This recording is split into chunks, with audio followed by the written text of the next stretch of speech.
Hi there. Thank you for coming to my YouTube channel today. It is 5 o'clock. Got the sun behind me. You should have seen how frustrated I was 10 minutes ago trying to figure this stuff out. So I said, the hell with it. We'll just keep it that way. So it's 5 o'clock and it's only 109 degrees. That's it. Only 109. I feel like I'm boiling up in here. But before you crack an egg on the sidewalk, those of you that from my generation probably know what I'm talking about. Let's get to the point. Today, you're here to talk about, or I'm here to talk about, the issue of attorney's fees in bankruptcy. Now, this is such an important issue, not only for attorneys to have proper client relationships, but you don't want to get off on the wrong foot.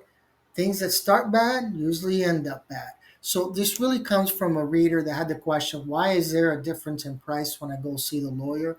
And I'm going to call it this way. It is what it is. I never did that in advertising. But you see the ad and it says the bankruptcy. I don't care what the number is. $500, which is low for a Chapter 7, but it says $500. Then there's a little line there, whether it's on the billboard or anywhere else. It says starting at. It's kind of like those commercials where, you're buying a car and then have that little tiny print you can't see at the bottom and the guy's saying, if you buy this car, you know what I'm talking about? The same thing like with the medications that it could cause whatever, and you're like, it could cause what? I don't know what you just said. It's kind of the same thing. I'm not a big fan of this. I don't like to do this starting at price only because it creates confusion. I don't want someone to come to see me and say, I thought it was 500. So, starting at 500 doesn't mean I'm going to do it for 500, which is deceiving as far as I'm concerned. Legit, but deceiving. But that's the first thing you have to look at. Is the lawyer advertising starting at prices? Realistically, a lawyer should not quote out of the blue without consulting with a client, not even know anything about the case, and say, this is the price. I get another lawyer because the reality is we have to change and adapt our fees depending on the situation. Now, before I get into that, how the fees can go up legitimately, I am going to tell you there is a difference between fees and costs, which is another issue that lawyers, and if you retain a lawyer, I personally have a section where it says this is how much I'm charging you and this is how much the cost. The costs are a little bit over the filing fees because I also pay for the two courses that clients have to take. So what is it, 334? So about $400 is the cost, probably on my retainer agreements. There's a lot of lawyers, let's say, that are charging 1,500, and then they do something ridiculous. It's like, oh, but look, I did keep the fees at $750, but they added $750 total in cost, which is honestly, where's the other $350 in cost coming from when it's just the filing fees and the two courses that have to be taken? Sure, we have administrative costs. We can, whether it's a fax machine, a printer, those are costs that we're entitled to get reimbursed for.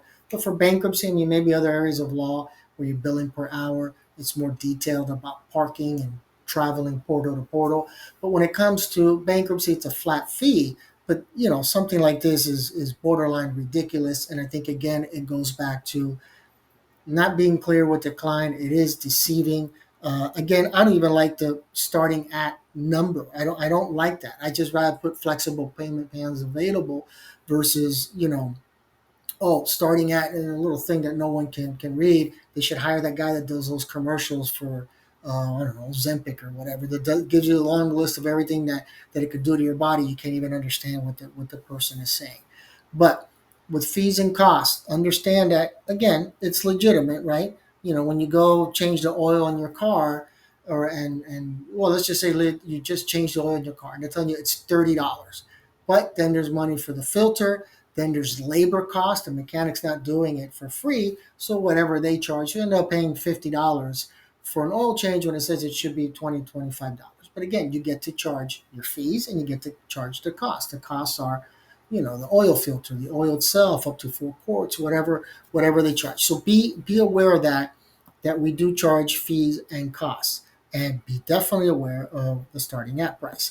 Now, here's the other issue that I have. Lawyers should be very clear in their retainer agreements, and my retainer agreements were very detailed. There was uh, nothing left to the imagination, and if it was a Spanish-speaking client, then the contract was signed in Spanish. It's all there in Spanish, and no one could ever say tomorrow they didn't understand. But a lawyer should explain that there's a Chapter 7 bankruptcy, the means test. Hopefully, the lawyer mentions the means test while he's consulting with you, and then tells you, by the way, if you don't pass the means test, there is a part two, which requires more work, and there will be more billing for that, whatever the number might be. I personally did not charge additional for the means test. If the client was a little bit too close, let's say for comfort, I probably just I'm going to charge an extra whatever, $150 just to do the means test. But there's other ways this could go up. Married couples or domestic partnerships would also increase it. You're going to say, why? My spouse isn't filing for bankruptcy, neither is my boyfriend, girlfriend, domestic partner.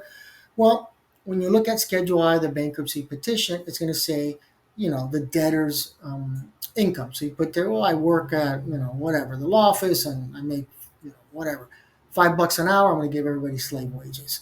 And this is how much gets deducted for insurance, etc. And that's it. But right next to that, it also asks domestic partners, marriage, etc. And you have to put that there in that separate column, or even household contributions that you're receiving. So obviously now you have to get a spouse's paychecks and start counting and see what kind of income they made over the last month, just to focus on Schedule I. There's also not schedule, there's also a mean test. We might have to go back 6 months. So there is a little bit more work involved if there is a partner. So again, there shouldn't be an issue with charging that, but a lawyer should be very clear on that. Now, another issue is a reaffirmation agreement. Now, I've written a couple blog posts on this issue. Reaffirmation agreements are when you're keeping certain debt. 99 out of 100 times, it's going to be secure debt like a car loan or a mortgage. And the lender wants you to sign basically a contract saying you're not turning in this property into bankruptcy and everything else. That's a whole other video and blogs. Look it up because there's a lot of ins and outs of reaffirmation agreements you should know about. But again, if there's going to be a reaffirmation agreement, you got to come back to my office. We're going to talk, take some time together. I have to get all the information, explain it to you, send it back to the lender. So there's work involved. And depending on the district and the judge, some judges automatically want a hearing, even with a lawyer, on a reaffirmation agreement. Now, if there's no lawyer, I guarantee you're going to have a quick hearing with the bankruptcy judge who's just going to ask, do you really know what you're signing here? But with the lawyer, there's still some judges who require it. Where I'm from, the Middle District, actually originally the Southern District in Miami and the Middle District now, that doesn't really happen. But just keep in mind that the lawyer's saying, if I have to go to another hearing, obviously I'm going to charge you for that. So that's also fair. But again, it should be in the reaffirmation agreement. As a matter of fact, not only should it be in the reaffirmation agreement, but the lawyer should explain, you have a car that you're keeping. We're probably going to have to sign a reaffirmation agreement on this. And if we do, I'm going to charge you X amount for this agreement. So keep that in mind. These are little things that if your lawyer is not doing it, maybe it's time to go get another lawyer. I will say that, we're not immune from anything. We're no different. We have good days and bad days. We got personal stuff going on. And sometimes we don't want to sit there and talk for 45 minutes for something that could be done in 10 minutes. You heard it here first, right? I'm not gonna. I've always been honest and to a T, and I've spoken about my foreclosure and financial issues. So, but that's no different, right? To tell me that no one's like that, you're lying to me. You're lying to yourself. That is the reality of the life that we live, and that's okay. But there are certain things that do have to be explained, and if they're not explained, listen, it's your money. You worked hard for your money. You're now faced in this situation. You're going to give your money to someone else that you just met 5 minutes ago. If you don't feel comfortable with your lawyer, walk out, go get another lawyer. There's plenty of bankruptcy lawyers out there that can help you. All right. Now, here's a final one: the amount of creditors. This, realistically, the only way you learn is from your mistakes. And I never paid any attention to the amount of creditors that clients had. And I had one client that was such a nice guy that there was no way I was going to charge him more for doing this. But going through all his information, I'm not lying, there's more than 100 plus creditors. Now, he didn't have 100 credit cards or anything like that. These were lawsuits. He had at some point a successful business. There was collection, various attorneys. And I do put, even though if I know Capital One is his debt, and that's good enough, I'm still going to put the three other collection agencies that I have. That's just the way that I am. I'm very anal when it comes to my bankruptcy petitions. It was more than 100, and it was exhausting. And again, he's a nice guy, real nice guy. I said, there's no way I'm doing this to him. This falls on me. But I did change my retainer agreements to say on the amount of creditors, I might go up on you. Most lawyers, and I'm kind of, just what I hear word on the street or what colleagues tell me, after 10 creditors, they might start charging more. How much more? I mean, prices change no matter, from district to district, lawyer to lawyer. But I think $10 to $20 for each additional creditor over 10 or whatever, that's a good number. Now, if I did that to my client, I would have nailed him with 90 more creditors to add. I could have done a flat rate, maybe $250 or something like that. But again, that should also be clear that the first 10 creditors are included, but I'm going to charge you $10 for every creditor on top of that. Again, it's more work, and that's fine. But the issue is not more work. I think all of you will agree that the more you work, like your job, the more you're going to get paid. It's that simple. The problem is the lack of communication. So you look at the retainer agreement. I know you don't want to read that stuff, but just take a moment to read it. Take 5 minutes. Tell the lawyer, let me be alone in the conference room. Check it out. Make sure it all looks good, and then take it from there. There's no rush. Okay, you have time. I understand that the bankruptcy has to be filed today. I get it. We're short on time, but skim through it. Make sure that all these different points are spoken about. Okay. Now, finally, like always, if you're a university professor, paralegal instructor, etc., and you're looking for to buy my textbook in bulk, you can get it from Routledge Publishing directly. I will post that link at the bottom here.